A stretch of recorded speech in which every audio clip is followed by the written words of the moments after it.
Oh, really? Oh, okay. Now we got 5. So this is good. This is continuing to roll here. Is that your final word, Danny? 10 and you got a deal, Danny. 10 and you got a deal, Danny. 5 songs. All right. Well, we're having a good time with you. Let's go to C here. We had a request here for Grandpa, so we'll do that in C chord there for him. And before we do that, I'll tell you what, these boys here are something. We got a farmer in the band back there, David, and he invited me down to his farm, and I had a wonderful time down at this farm. And we were down there standing out in the barnyard, and his oldest son, little Bobby, came up to David and I, and Bobby looked at him. He said, "Dad," he said, "I'm 16 right now." He said, "I'd like you to get me a car. I want to pick up my buddies. I'm 16. Will you go get me a car, Dad?" And David looked at him and said, "Son," he said, "you see that John Deere combine out there? That thing cost me $150,000. He said, if I get it paid off, I'll get you a car." He walked away sort of mad. And his middle son came up, little Bobby, junior, senior. What is his name? Clint. Little Clint came up to him, and Clint's about 9 right now, and Clint came up, he said, "Dad," he said, "would you get me a big wheel? I want to ride around the barnyard in my big wheel. Will you get me a big wheel?" And he said, Clint, he said, "You see that John Deere combine out there? The thing cost me $150,000. He said, I get it paid off, I'll get you one." And he walked away sort of mad.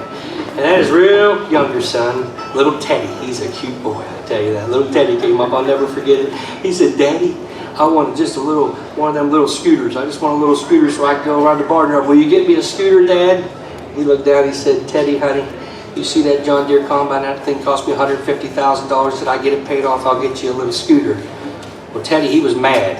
He was walking across the barnyard there. He saw a rooster jump on the back of a chicken. He hauled off. He kicked that rooster. He said, "You get off that chicken." He said, "Ain't no free rides around here till that John Deere combine's paid off." And I believe he's now got all his kids all the vehicles, don't you? Yeah. He's a good old boy, David. Well, here's a request we had out there for the song I wrote for my grandfather, which has been very good to me, and I miss him every day. Especially during the holidays, it's tough. But here's one we have recorded, and it's one called "Grandpa Was My Guide," and hope you enjoy it.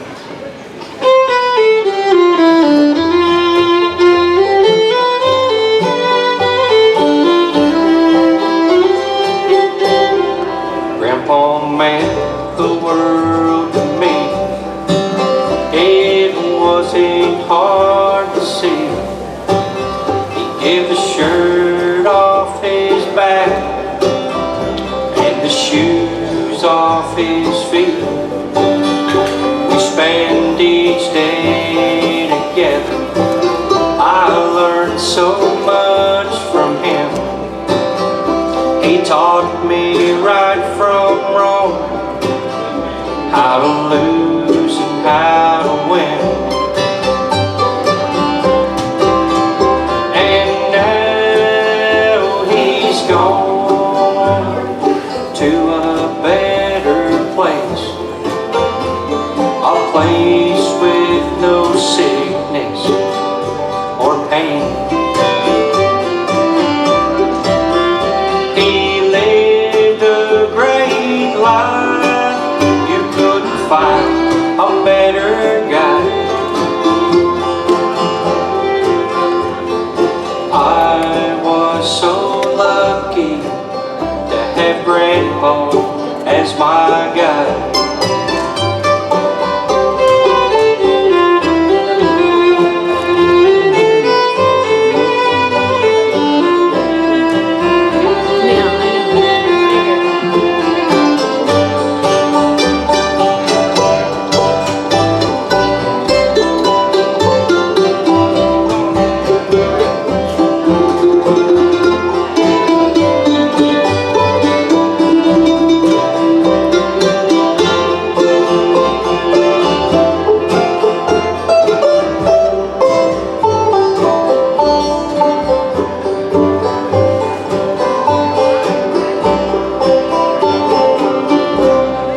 Grandpa was a man of faith.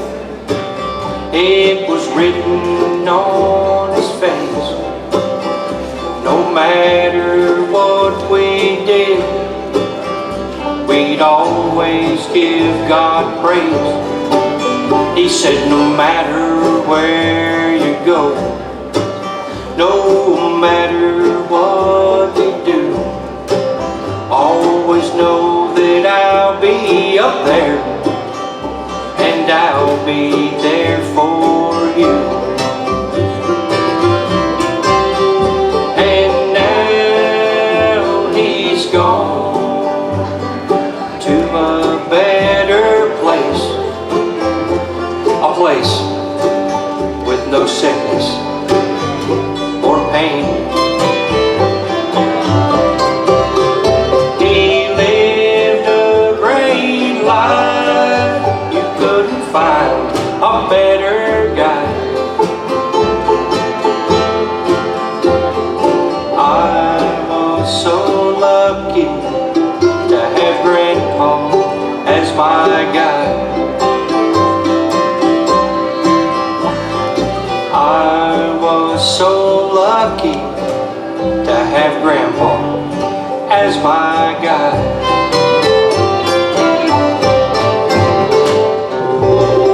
Love you, Grandpa.